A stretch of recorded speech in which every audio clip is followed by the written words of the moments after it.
জয় Jagannath. Already thumbnail দেখে তো বুঝেই গেছো আমি আজকে কি বানাতে চলেছি। এই সামান্য একটা রঙের কোটো দিয়ে বানাতে চলেছি জগন্নাথ।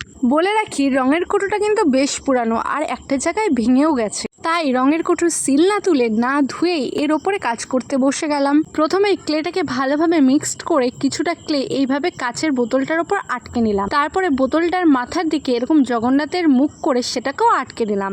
জগন্নাথ দেবের হাত দুটো আলাদা করে করে সাইডে রেখে দিলাম। তারপরে মুখের জায়গাটা মানে ওই যে হাসিটা সেটাও আমি করে নিলাম। এরপরে পাগড়ি করার পালা। তার জন্য ক্লেটাকে লম্বা করে নিয়ে বেলে নিয়েছি আর কিরকম পাগড়ির মতো একটা শেপ চলে আসলো। খুব ইজিভাবে কিন্তু পাগড়িটা করে ফেললাম। তারপরে মাথায় একটা ময়ূরের পালক দিয়ে দিলাম। জগন্নাথ দেবের চোখগুলো বেশ গোল গোল হয়, তাই জন্য চোখগুলো করে নিলাম সুন্দর করে। আর মাঝখানের যে গোল জায়গাটা করার জন্য কিন্তু আমি আঠার কোটো ঢাকনিটা ইউজ করেছি।